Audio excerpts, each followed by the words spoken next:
খুব মানে ঐতিহাসিক খবৰ আৰু এই ঐতিহাসিক খবৰটো ভাল খবৰ বুলি কৈছোঁ কাৰণ কিয় বজালীত কোনো ধৰণৰ বেডমিণ্টন কোৰ্ট নাছিলে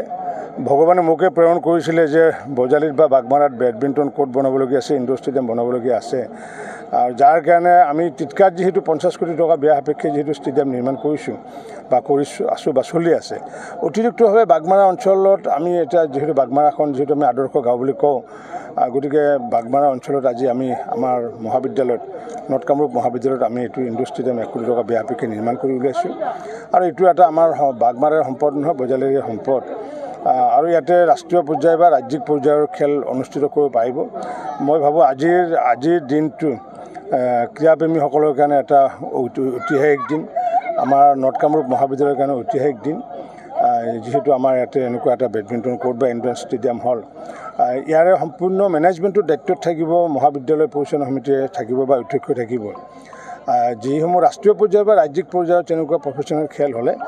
তেওঁলোকে এটা ফিজ দিব লাগিব কাৰণ ইলেক্ট্ৰিচিটি চাৰ্জটো দিব লাগিব কাৰণ এইটো ৰাইজৰ সম্পত্তি আৰু বাকী আমাৰ যি বেডমিণ্টন ক্লাব আছে বেডমিণ্টন এছ'চিয়েশ্যন আছে ক্ৰীড়া সন্থা আছে তেওঁলোকৰ সহায় সহযোগত সুন্দৰকৈ যাতে ৰাখিব পাৰি তাৰ কাৰণে মই সকলোকে আহ্বান জনাইছোঁ। কাৰ্বি আংলঙৰ ঘটনা